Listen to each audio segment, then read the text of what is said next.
Just want to welcome Brandon, Angela and Ian from Alchemy. Congratulations on your nominations, and also thank you very much for attending the Milan International Film Festival. Really pleased that you're here. And no, genuinely, really well done. We had an overwhelming number of entries, so you've done very, very well. If you could just tell us your part in the film, as in whether it's behind the scenes or acting, and then we can go from there. If that's okay. I'm the director-producer of the film. Yeah. Brandon. And Brandon. Yeah. Yes. Hi, I'm Angela Pietropinto. I'm Angela Pietropinto, and I act in the film, and that's basically it. Wonderful. And I'm Ian Kevin Scott, the writer, executive producer, and one of the actors. And the face of the poster, I believe, or the picture. And yes, absolutely. Okay. Yes. Okay. So starting with you, Brandon, if I may. It might be a better question for you. We'll find out. It's always the same first question, which is the background. If you go right back to the beginning, the kernel of the idea, the thought. Where does that come from? I don't know if that's you or perhaps it's Ian. I mean, I think over the process. Go ahead. Yeah, but I think over the process, it definitely became like a nice mixture because we both brought ourselves. But Ian was definitely the writer. He approached me in the beginning about this idea that he had. So I'm gonna pass it to him and let him. Yeah, absolutely. So for me, I have to always preface with it was an overnight train from New York to DC that inspired this.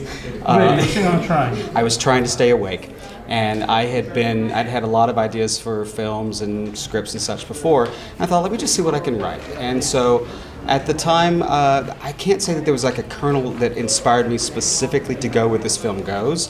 But what I did was I started writing down this moment because I wanted to, like, with the intensity of what I was going through and struggling with how I'm perceived versus how I am and goals and things like that. And so from that, I started with the room and then getting closed into the room. And I have seen it, by the way. I really great. enjoyed it, so I have seen it. Yeah. Thanks.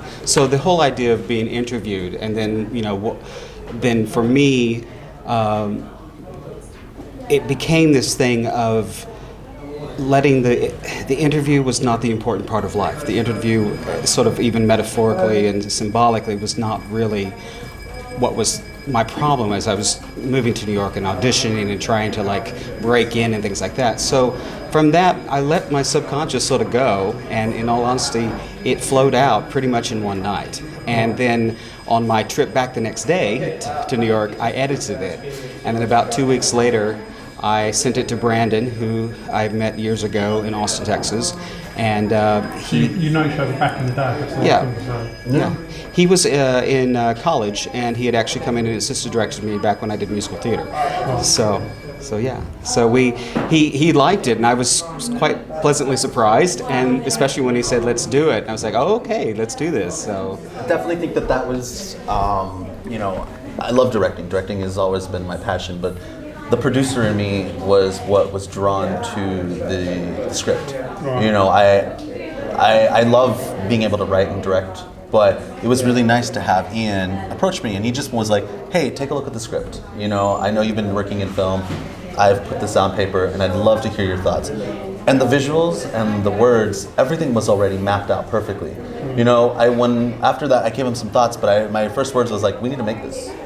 I was like, if you have any possible funding, if you have any ability to help me get this going, I know how to produce this. I know how to figure out what pieces we're going to need to get, and I started building the team immediately. And that's what was really nice. It was nice to actually shut off the writer brain in me and be able to just focus on being a director and being a producer on this one. And I think that's what helped get us the motivation to get the legs running with it. We moved quickly. I think I got the script in October, and we went into production right before Christmas. So did the writing, you make any significant changes to the script, or was it pretty much as it was? With changes, I know that organically you often get changes on the fly, but did you see it going, maybe if we do it this way? Well, I think it was more director in me. I didn't really want to touch the writing because I thought the writing was very significantly poignant towards Ian's story. What I brought to it was that there was a lot of symbolism in the script that needed to be fleshed out into how we're going to create this realistically. There's a sequence in the film that is called Testing the Extremes. and it's very written emotionally. It doesn't really detail a lot of action of how they were going to create this. And so for myself, it was really taking somebody that could write something very thematically and put it into a realistic terms. Like, how am I going to use action and actors to be able to convince the audience of this transformation that's happening?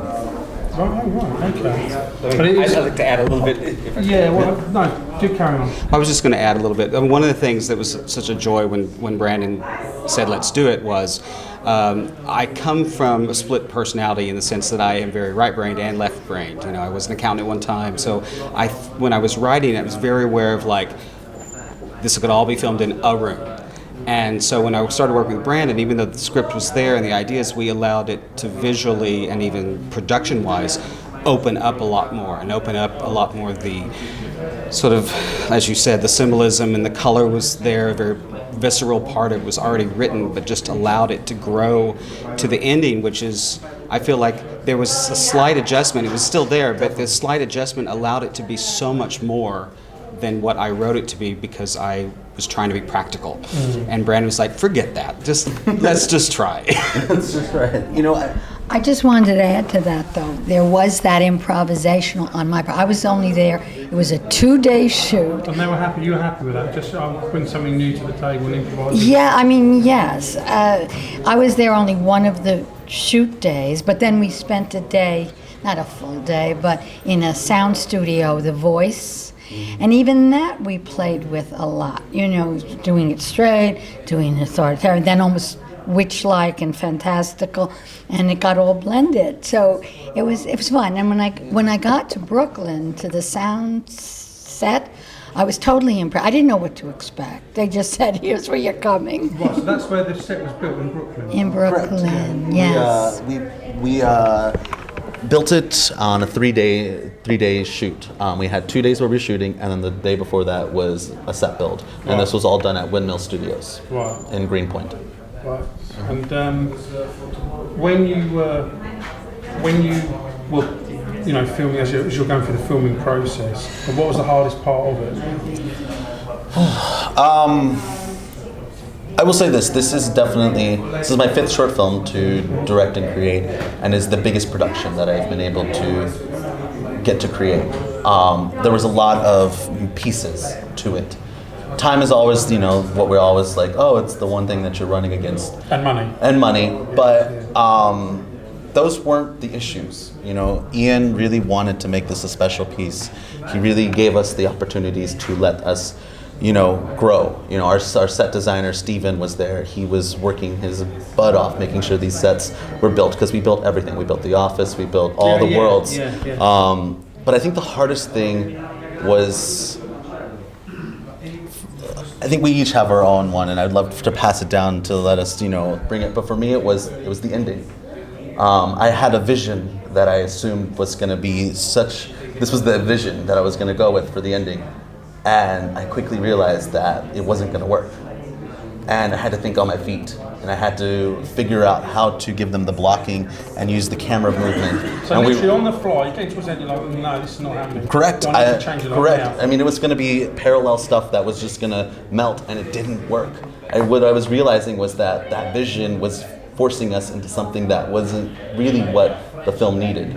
And so I quickly thought on my feet, and I started thinking about, how am I going to bridge the two worlds together? And I had wonderful actors that, I love actors. And actors, for me, are the brains of the film.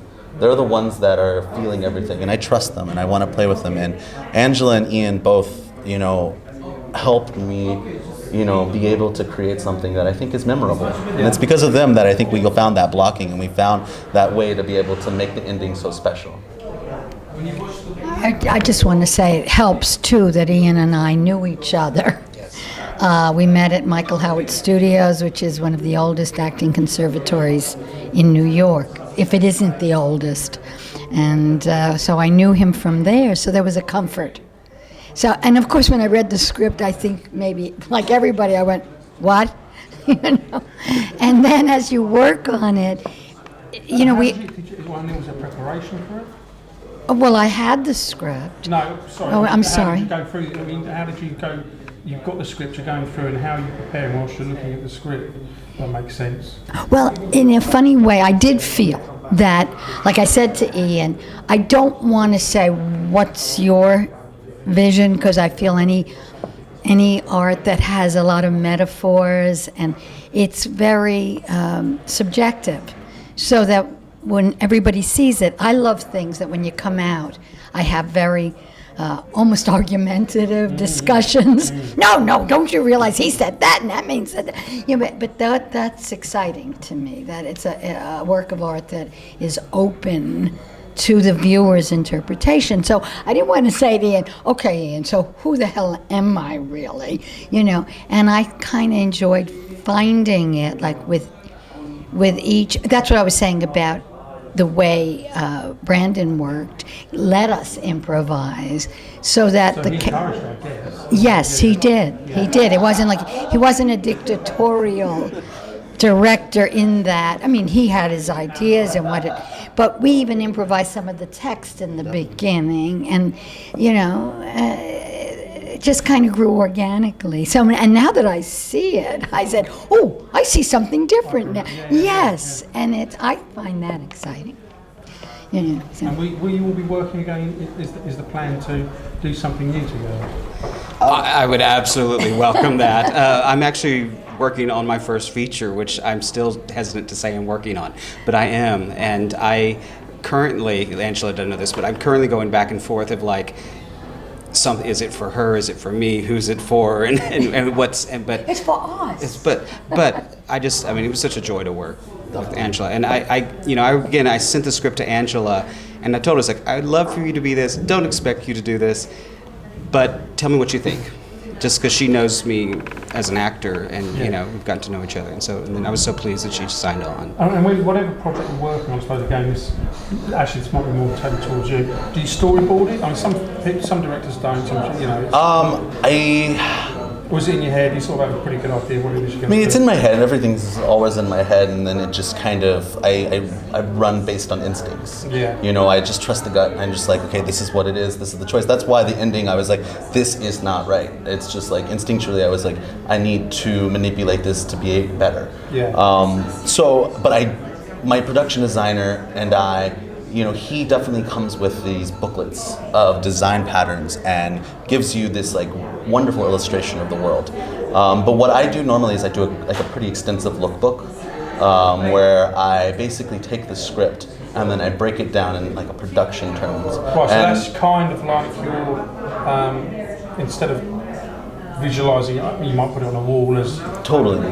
That's your way of doing it. It's a map. It's a map it's a page turner that you are able to then give all your production team the ability to then see the picture that's in your head. So right, your version of story. And I do keep it a little loose, because one of the things that I loved about our partnership, and to kind of allude to the earlier question you asked if we're going to work together, is I love working with this guy. And I love working with her as well. It's my first time I was getting to They do. didn't say the same about you. I know, I'm the worst. We just met. Yeah, we had just met. Really Yeah, and Angela and I, we've, since the film shoot, I've seen her in passing, but we haven't really been able to, because I've been traveling a little bit. I'm living in Austin now, but I adore Ian. Ian has such an eye for design. He sees things that sometimes I don't even see, and it's a partnership. And I know that Ian and I have talked about the many projects. I have a project in Austin, Texas that took me down there that I want Ian to help me out with. But one of the things that, that happened recently was something that I got very inspired by her. It was very recently, the other day when we were flying, you had this beautiful stare when you were looking up at the TV screen. And I was like, I have to write something for her. So I hope that I can be able to write something that we can then all three work together again on that project. But it's a team, that's, as much as I got to direct, and I think I'm a strong person on set, making sure we get our days and we're making things happen. Ian, to me, is a collaborative director in that sense. He helped create those storyboards. We didn't have like a traditional storyboard, but we had it already there on paper, and we had it through our design team. No. I've lost my thought. No, I think the thing that like Brandon comes at, it's such a wonderful thing to like work with someone that, thinks differently, has many different experiences than I do, and then when it joins together, that even when we're helping each other, and like for instance, there's, as you mentioned, there's this, I think this section of Testing the Extremes, which was written very just like, here's some thoughts, and it was written to be improv. It was written to allow that Brandon as the director and the production designer to sort of go with it. And then based on when we got to set, we would know, and we'd film a bunch of things. And even that when the post, when we got to working with the editor, it was such a fascinating thing to play with that whole section of what's being seen. Yeah. We filmed, quite a bit more, but it allowed even the editor to have that moment of improv, at which holistically was sort of already being built upon in the whole project. The editor being